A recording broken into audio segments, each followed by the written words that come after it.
So, this happened last summer on a trip to the river with my girlfriend Sarah and my best friend Mark and his girlfriend Jen. My coworker had told me about this isolated sandbar that was perfect for an overnight stay, way down an old logging road, surrounded by thick pines.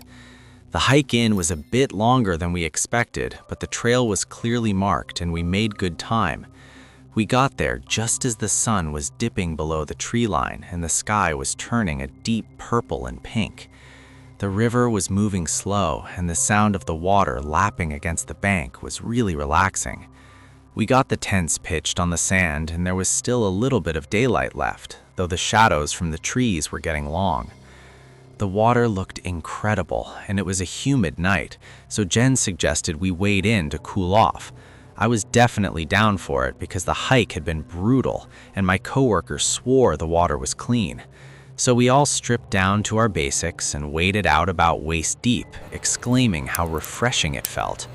I told them to enjoy it while I went back to grab the cooler so we could have some drinks while we soaked. Getting back up the bank was a little slippery because of the mud. I'm not exactly the most graceful guy. Mark started splashing Sarah, and everyone was laughing and having a good time. As I was digging through the cooler, one of the girls let out this blood-curdling scream, and I dropped a beer right into the sand. Jen was thrashing around violently, and Sarah was trying to grab her, screaming that something had her. I abandoned the cooler and sprinted back into the water as fast as I could, but the river bottom was soft and it was hard to run. When I got close to them, the water was murky and churned up. I saw Jen get pulled under for a second, and I grabbed her arm and hauled her up with everything I had. I yelled, "What is it? What touched you?" She was coughing up water and scrambling for the bank in a total panic. She didn't say a word, just kept scrambling until she was on dry land. Mark and I were right behind her, trying to shield them. As I was backing out of the water, I felt something really slimy wrap tight around my calf and tug hard. There was this stinging, burning sensation like sandpaper or needles sliding across my skin. I kicked backward with my other foot as hard as I could and felt my heel connect with something solid and heavy, not like a log, but like muscle. I broke free and we all scrambled up to the fire pit where Jen was already shivering and shining a flashlight on her leg. I sat down next to her and checked my own leg, and there were these 4 parallel scratches running down my calf, oozing blood. Jen had the same thing on her thigh, but deeper. I ran to my pack to get the first aid kit and some disinfectant. After we got bandaged up, the mood was totally dead. We were just trying to rationalize what could have attacked us in shallow water. Mark said it must have been a massive snapping turtle or maybe a muskrat defending a nest. Sarah said it didn't feel like a bite, it felt like a hand with claws. I got goosebumps when she said that because that's exactly what it felt like to me too, but that didn't make any sense. We decided to stay because hiking back in the dark seemed more dangerous, and whatever it was in the river and we were up on the high bank safely by the fire.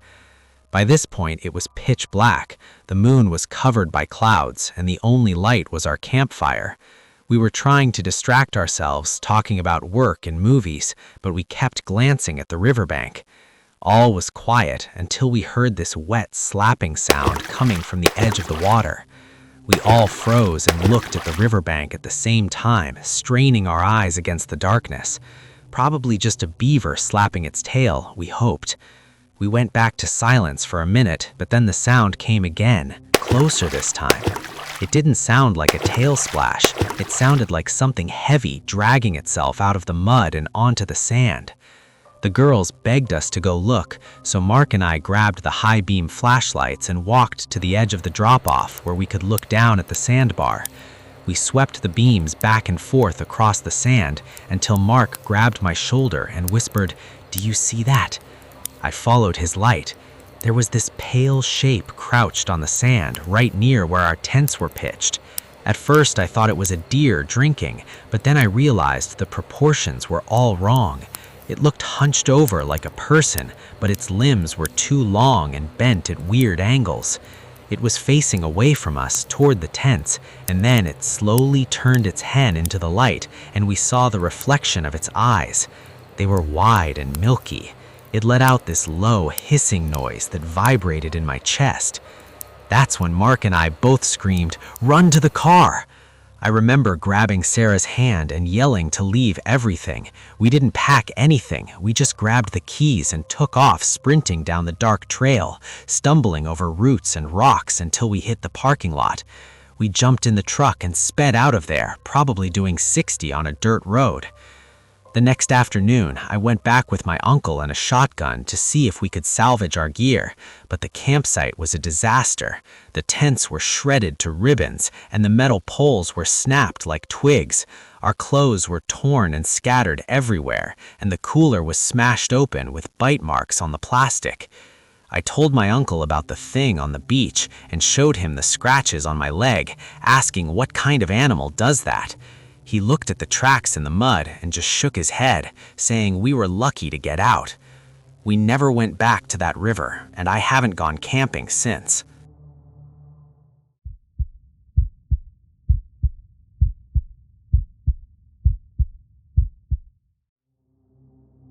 A couple of weeks ago, for 3 or 4 nights straight, I kept getting woken up by Zeus growling low in his throat and pacing back and forth in front of the glass.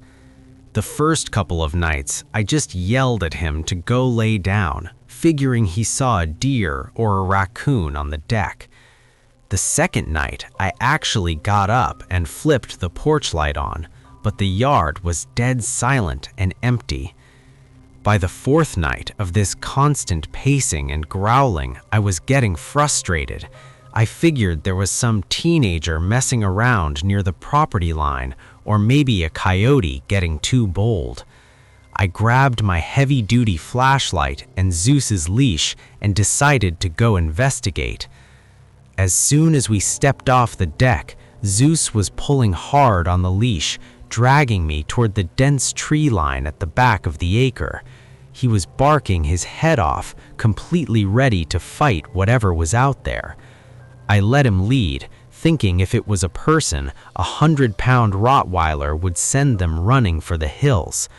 We got about 50 yards into the woods, the flashlight beam cutting through the trees, and suddenly Zeus just stopped dead in his tracks.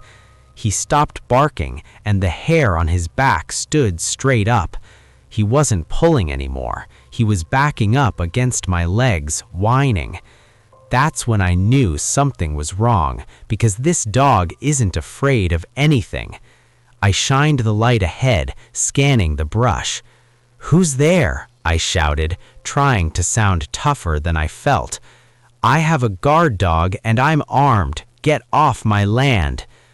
There was no verbal answer, just the sound of heavy leaves crunching. It wasn't the rhythmic sound of a person walking. It was an erratic, shuffling noise. I aimed the beam slightly to the left where the sound came from.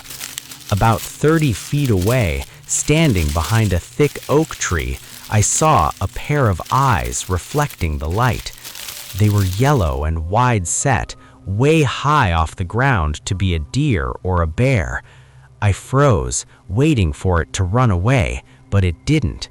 It stepped out from behind the tree. It looked like a man, but the proportions were all wrong. It was incredibly tall and thin, with pale grayish skin that looked too tight against its bones. Its arms hung down past its knees. It didn't have a shirt on, and I could see its ribs clearly. The worst part was that it wasn't walking upright like a normal person. It was hunched over, moving in a jerky, twitchy motion. Zeus let out a high-pitched yelp and tried to bolt back toward the cabin, nearly pulling my arm out of the socket. I didn't need any more convincing. We turned and sprinted back through the woods. I could hear that shuffling, heavy footstep pattern speeding up behind us, crashing through the underbrush. We burst out of the tree line, and I practically threw Zeus onto the deck, scrambling to get the sliding door open. I slammed it shut and locked it, my heart pounding out of my chest. I looked back out into the darkness. At the edge of the light from the porch, right where the grass meets the woods, I saw the pale figure standing there. It was just watching. It stood there for maybe 10 seconds, swaying slightly back and forth, before it dropped down onto all fours and scurried backward into the darkness with unnatural speed. I called the police immediately. 2 officers came out and patrolled the perimeter, but they didn't find anyone. They told me it was probably just a meth head from the next town over looking for something to steal, but I know what I saw. No human moves like that. I've kept the blinds drawn and Zeus in the bedroom with me every night since, and I'm seriously considering moving back to the city.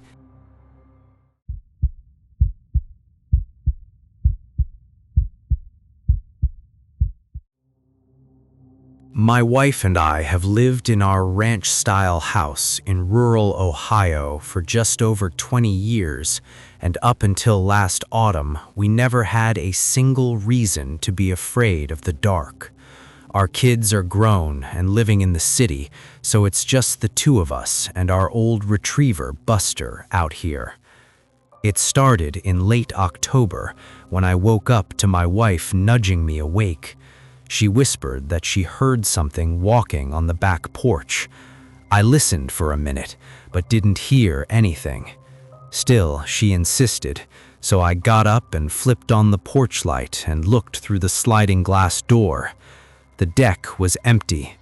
Buster was sound asleep on his bed in the kitchen, so I figured it was just the wind or maybe a raccoon.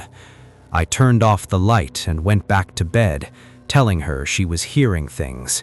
But the next morning, when I went out to have my coffee on the deck, I noticed 3 distinct scratches in the wood of the door frame, right near the handle. They were deep enough to expose the raw wood underneath. It gave me a weird feeling because they were about 5 feet off the ground, too high for a raccoon or a coyote. The next night was windy and overcast, and we were watching TV when we heard a loud thump against the back of the house. It shook the picture frames on the wall. My wife looked at me with wide eyes and told me to get the pistol from the safe. I grabbed the .38 and a flashlight and told her to stay put. I went out the side door to circle around to the back deck, sticking close to the house. The wind was howling, but I could hear something heavy moving through the dry leaves near the tree line. I shined my light at the back of the house, and my stomach dropped. The vinyl siding was shredded. Huge strips were torn off like paper, revealing the insulation underneath. And right in the flower bed below the damage was a footprint pressed deep into the mulch.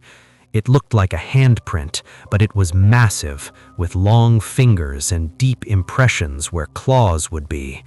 I backed up slowly, keeping the gun raised, and hurried back inside, locking every deadbolt we had. I told my wife it was probably a bear, but I knew bears don't leave prints like that. The 3rd night is the one that made us consider moving. I woke up around 2 a.m., feeling a cold draft hitting my face. I sat up and realized the bedroom window, which faces the backyard, was slid open about halfway. The screen had been popped out and was lying on the floor inside the room. That's when I saw it, resting its hands on the windowsill and leaning its head into our room, was something straight out of a nightmare. It had pale gray skin that looked wet, and its head was hairless and slightly elongated. But the worst part were the eyes. They were huge and black, just staring right at me. It didn't make a sound, it just watched us sleeping. I let out a yell that woke my wife up, and I lunged for the nightstand to get my gun. As soon as I moved, the thing jerked back with unnatural speed and slipped out of the window into the darkness, silent as a ghost. We spent the rest of the night in the living room with all the lights on and the gun on the coffee table, waiting for the sun to come up. That was 6 months ago, and we haven't seen or heard anything since. But I still nailed that window shut the next day, and we don't go out on the back deck after dark anymore.